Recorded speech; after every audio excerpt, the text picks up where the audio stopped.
Good evening, ladies and gentlemen. Sorry that this video is a little bit late. I was on my reptilian time schedule, so I kind of slept in. Anyways, we're back again for another Trove.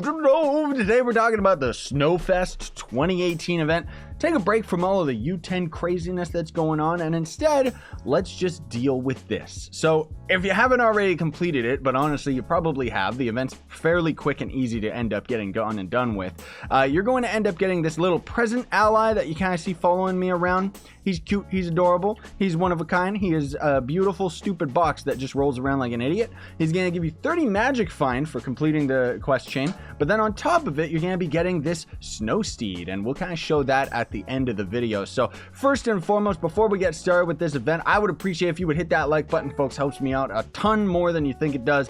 And well, let's get right to it. That said, this is going to be we're talking about this on the PC version, so some of this stuff is going to be a little bit different on console. I will try to explain things as best as I can for everybody that's both on PC and on console. So anyways, complete present dungeons is going to be the first part of the quest line. You have to complete 5 of them. And whether you think that they're crazy or difficult to get or not, they are literally gigantic present dungeons.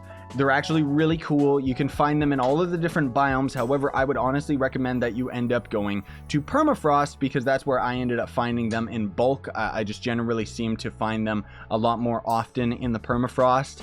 And the dungeons are pretty cool, most of all because the dungeon itself is fairly easy. If you bomb straight down, you're going to get to the bottom. Otherwise, you got to do kind of a zigzag all the way to the top to get to a portal that takes you down to the basement. And then the cool thing about these dungeons is that they are the only dungeons in the game where the chest, like the loot chest at the end, actually has a random chance of spawning as a mimic. Why don't they just have that in the entire game? I don't know. They talked about it as if it was gonna be something that they would add to the entirety of the game, but for some reason they just never got around to it. Which sucks because I do think that it's genuinely cool to have a mimic randomly show up. You're also going to end up getting these snow fragments from the event. It's going to end up being an item that you can end up using for crafting. Let me see if I can find the right crafting table here. There we go. Geez, I was looking at the Wheel of Seasons, but the Snowfest table is right here. As far as I know, you can't actually have this thing in a club world or anything, unfortunately. Whoops, sneak peek at the new mount. Who cares? There's quite a few things that you can end up actually getting out of this event. I'll try to go through all of them from memory, but otherwise you can refer to my other Snowfest videos because not really much has changed. So anyways, out of completing the 5 present dungeons, you're going to end up getting 1 Titan Soul. Then you have to open inventory caches, 20 of them. This is going to be absolutely anything. You can either get the Snowfest mystery boxes from just randomly out in the world, present dungeons and stuff, or they're going to end up dropping these, and I'll show you the Laden Slay and the Mag Rider later. But these can count as anything. Even opening gem boxes is going to work, and that's going to give you 3 gem booster boxes. And then you have to collect 100 Glacial Shards, which again is something that you're going to find in permafrost. I would actually recommend, while on the surface you can end up finding the the Glacial Shards perfectly fine, it's a little bit difficult to see it because they look pretty similar to the rest of the environment. So I would actually recommend you go down into a permafrost cave if you ever see one generate, because you're going to see it in droves. Not only is the Glacial Shard more common in caves, but it's also going to be a lot easier for you to see. And that's going to end up giving you 1 Lunar Soul. You got to collect 100. So then you have to craft a shard of pure ice. This is as simple as heading over to the hub area, coming over to this house, going and grabbing the Wheel of Seasons, and under the Winter tab you can craft this shard of ice. Now, one thing that they actually did right for a change with this event is if you accidentally end up crafting any more of these extra, you can actually just loot collect them for your Glacial Shards right back, which is really, really nice because they don't do that with all of the event items, or at least they didn't back in the day. Maybe they will from this point on if we see events end up coming back in the future. So anyways, you're gonna get 20 dragon coins out of that. And then you have to collect a Punchbot Power Core. Now, this part of the quest confused quite a few people, myself a little bit included here, because the Punchbot enemy itself doesn't actually spawn in the Luminopolis. It spawns in the normal generic Neon biome. So the differences of the biomes, if I have footage of it, I'll insert it right here. There's going to be the Luminopolis, which of course is the kind of Neon biome 2.0. And then there's going to be the old retro, old school Neon biome. And that biome is going to end up generating this boss. This is the one that you want. this is not the one that you want. So as you end up destroying that old school punch bot enemy, he's going to end up giving you a 25 diamond dragonite for that. And then the 6th part of the quest, you're going to have to kill or game end. I don't know why it says kill. That's so cruel. Horned Rumpuses. You have to game end 30 of them. These guys are just going to randomly spawn in permafrost. I'll insert footage again. This is what they look like.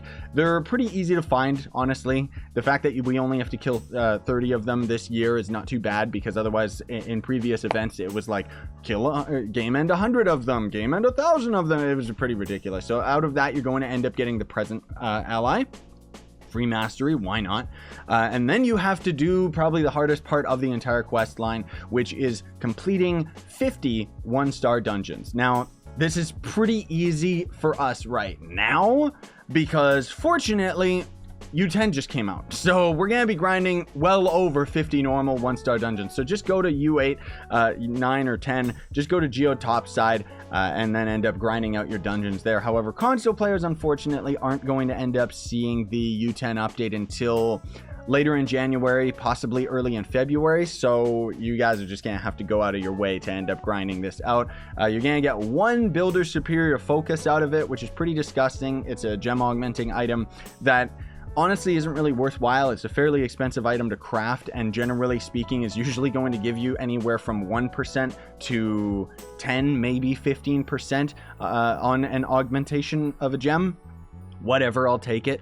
And then unfortunately, I didn't get a screenshot of the last part of the event because I didn't even notice it was there, but I'm pretty sure it's just opening more boxes, and then it's going to end up giving you this mount. So sorry, I don't have a screenshot of it, but it was something that I just passively ended up doing super duper easy. And that's going to end up being it for the entirety of the Snowfest event, folks. Now, let me actually show you all the things that you can end up crafting, including there's going to be some new video effects blocks. These things are pretty expensive. This is where the Sub-Zero snowflakes come into play.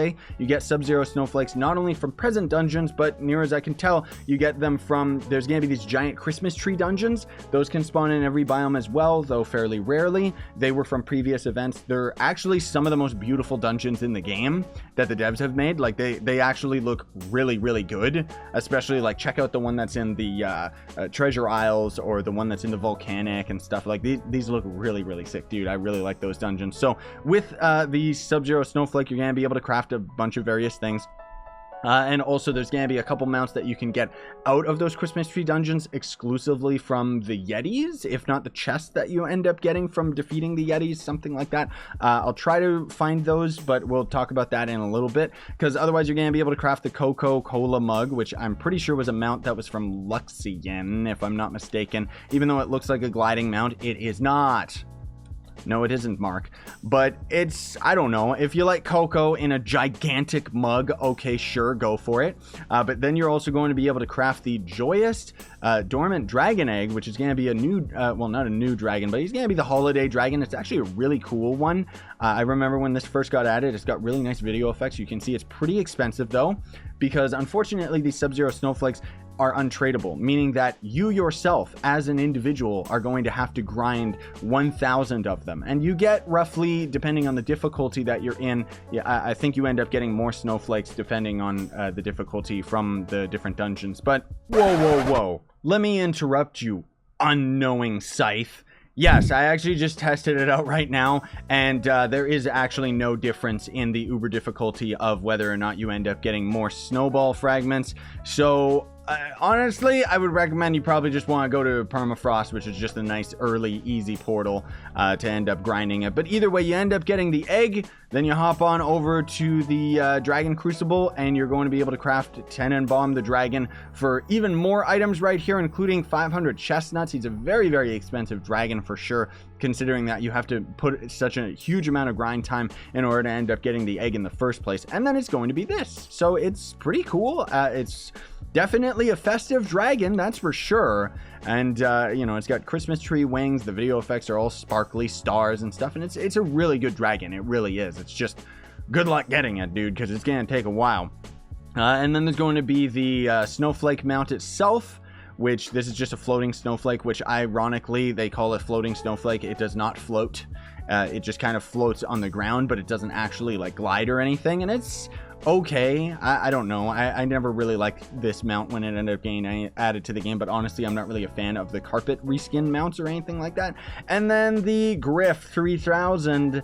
No, you're not going to be able to craft this year. Devs ended up making a little bit of a mistake here because the Darknet Gears, which was an event item from previous years of Snowfest, is unobtainable. It's not an item you can end up getting. Funny enough, this mount was disgusting because back in the day, you could either grind up the gears or you could buy them in the cash shop. And it was kind of one of the first early attempts at the devs to kind of cheat people into buying it. And it was just like a random mount that wasn't really that impressive. So out of the Christmas tree dungeons themselves, let me see if I can end up finding the other drops here. So you're going to be able to get the Plethora O Presents and the Colorful Gift Carousel. These are the stupidest names in the game, but it's just going to end up being a worm mount reskinned into Christmas presents.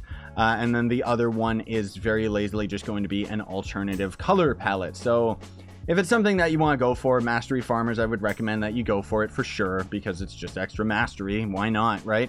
And then last but not least, if I'm not mistaken, it's just going to be the Laden Sleigh and the Snug Snowman out of these boxes. So the Snug Snowman is going to be this guy right here, which is just a bouncing mount. Really old school. This one was in the game like a long time ago. You know what I only just realized now? It's a snowman wearing a beanie and a scarf. I didn't know that for the longest time. I thought it was a weird penguin. And then the Laden Sleigh Mag Rider, which is, I don't know, it's okay. It's not great, but whatever. At least it's a cool thing.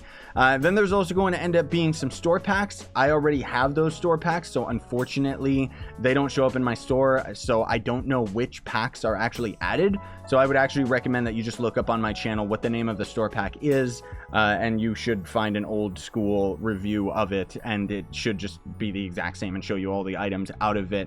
And I think that's pretty much gonna do it for today, everybody. So thanks for watching. Hopefully I covered everything. I hope I didn't mess anything up, but otherwise I gotta try and get this video out to you guys as soon as possible. Thanks for watching though, very much appreciated. Don't forget to like, sub, hit that notification bell. We're gonna get back to the U10 content, not to mention I got my new beginnings. Next episode should be coming out very, very soon.